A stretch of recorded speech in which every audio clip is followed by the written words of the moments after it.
You guys were talking earlier, big news before we get into the main event. Very unpleasantly surprised to hear that there's going to be a new Harry Potter adaptation. Yeah, Cam and I were just talking about it. I had no idea that was even in the works. TV series, and of course, in typical studio fashion, they've already started to lay out their 10-year plan.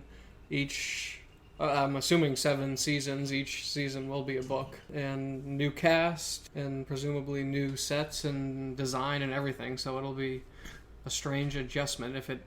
I have a feeling it might not end up coming to fruition, but we'll see. I mean, I hate to say my fingers crossed are that it doesn't. Yeah.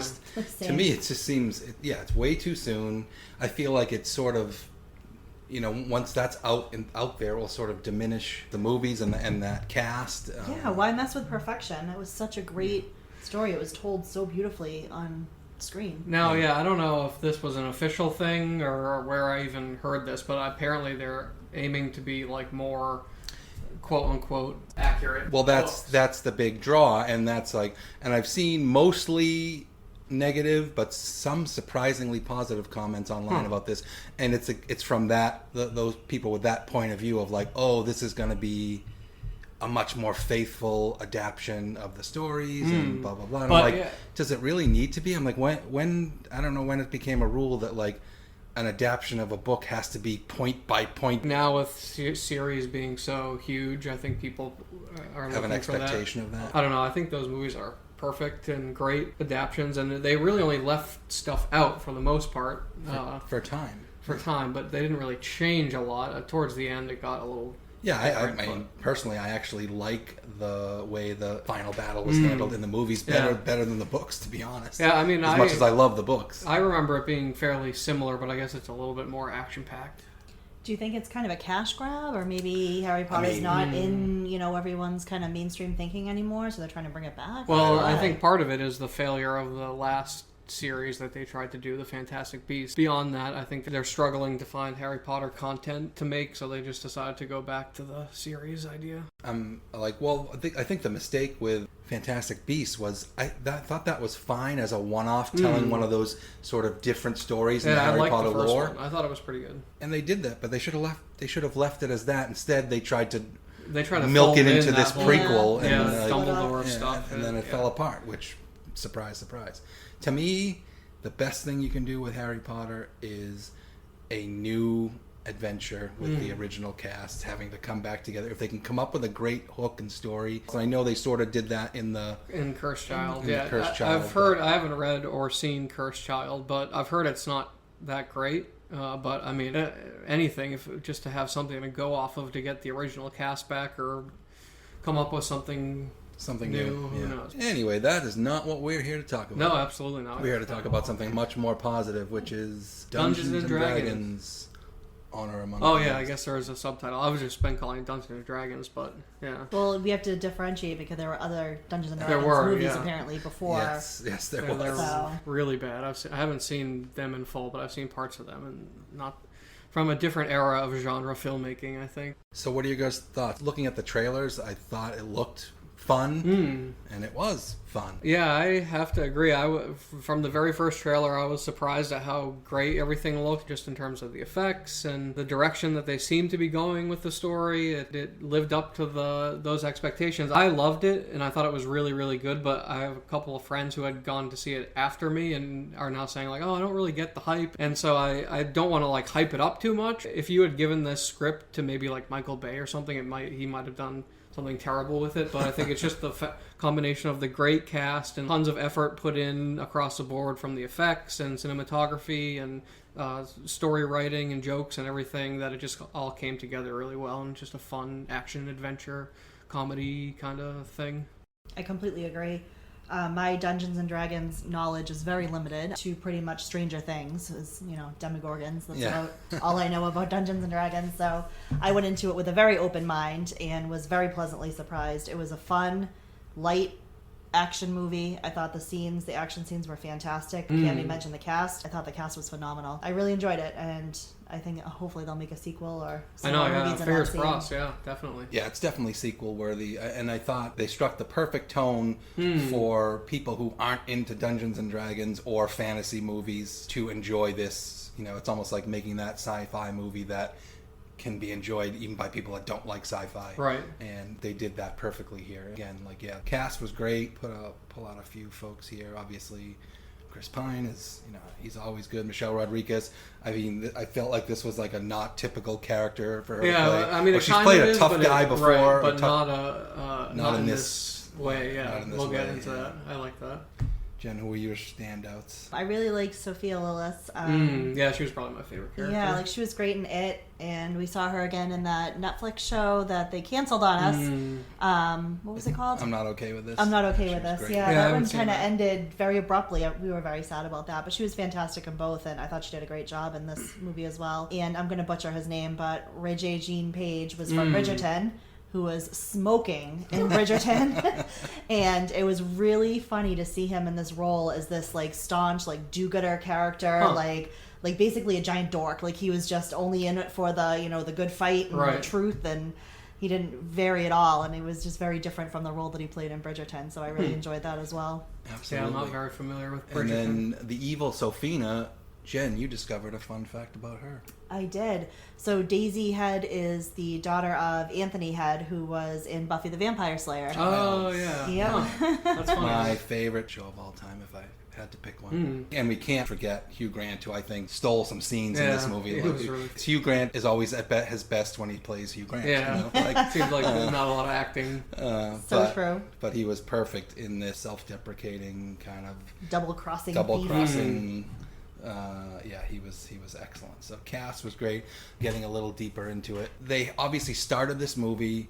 You know, no one's familiar with this world. I mean, I don't know. I'm not a Dungeons and Dragons guy, so I don't know how close, if any of these characters are actual characters from Dungeons and Dragons, or any of the milieus or locations or anything are from, like, directly from the game or whatever. But obviously, they had a lot of exposition or just backstory to fill in, and I thought structurally they did a really nice job of, okay, we got a lot of information to catch people up on so they can get into the story, and they moved from scene to scene, and they cleverly used flashbacks, and I thought did a lot of nice stuff in the first 25 minutes of the movie to get you set up without wearing you out and making it fun along the way with some of the jokes and stuff, and then boom, we're off and running. Well, it's funny you bring that backstory up, because there's a whole like another layer to that. If you do know D&D, I mean, I've played a ton of D&D back in middle school and high school, but I am familiar with the lore and stuff. So I was curious whether they were going to do just a totally original world, or if they were going to draw from that existing lore. The setting and stuff was all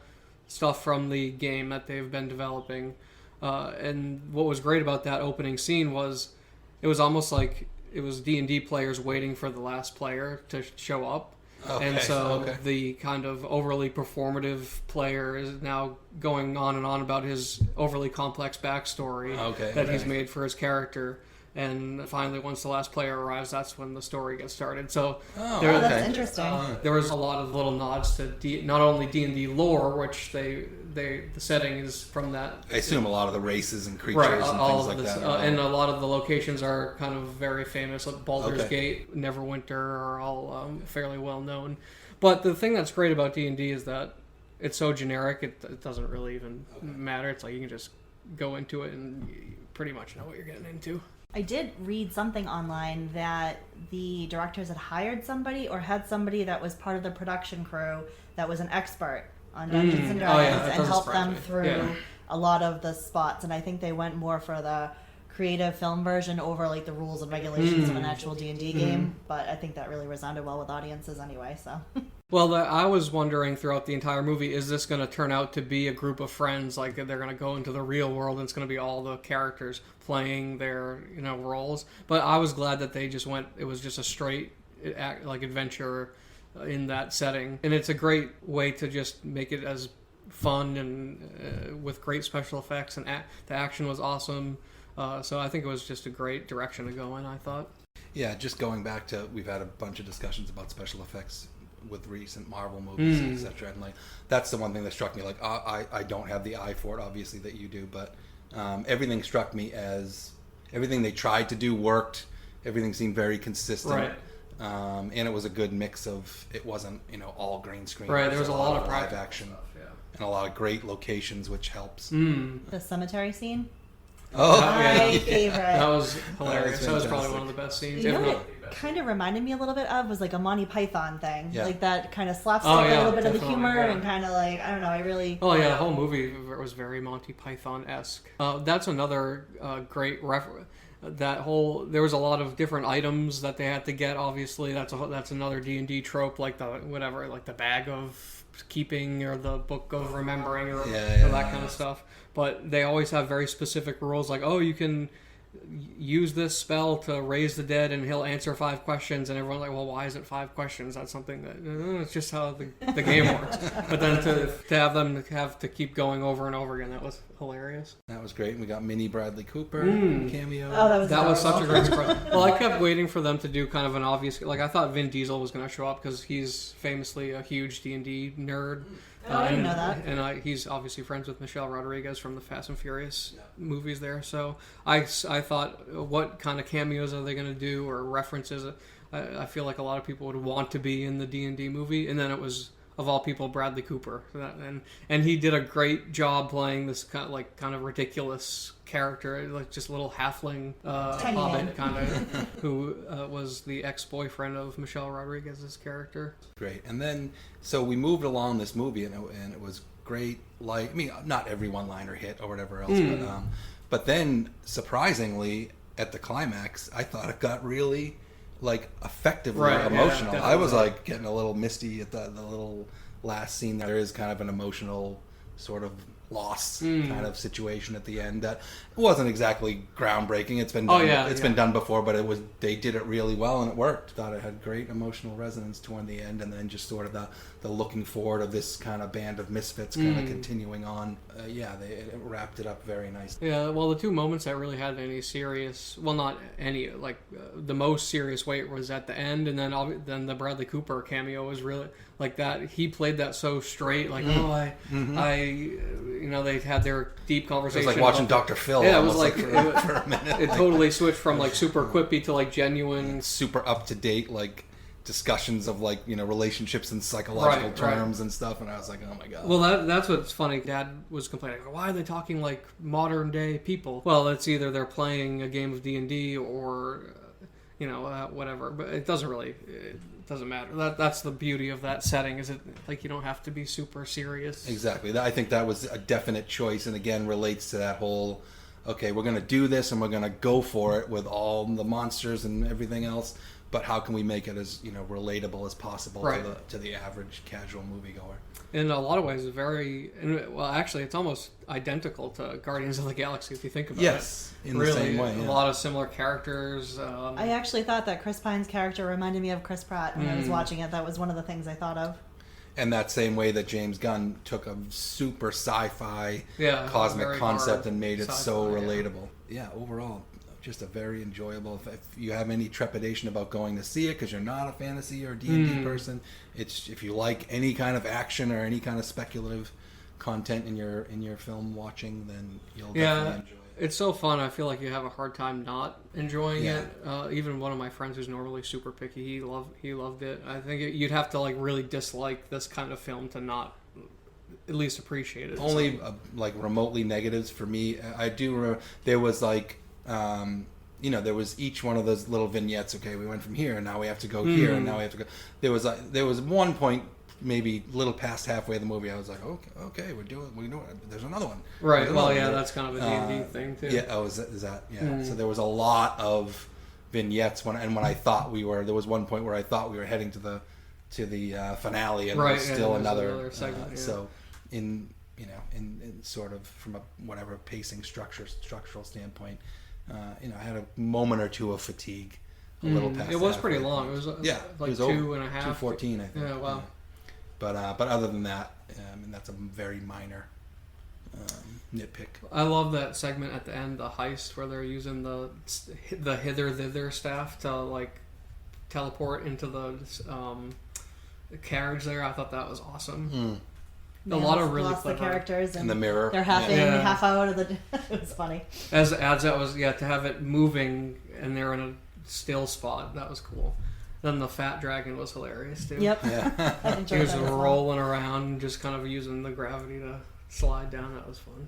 But yeah, overall, Dungeons and Dragons: Honor Among Thieves was quite enjoyable. Any final thoughts? I hope they do a sequel. Yeah, I'd definitely be down for a sequel. Yep. I feel Endless the same. potential. Either with that, I would hope the same cast, but you know. But I think do you could whatever. easily work in a few new or Oh yeah, different you people. could new characters, or you could do like a side series, a prequel. You could do all sorts of stuff. So Yeah. I Or a just want to see different quest. more of this world.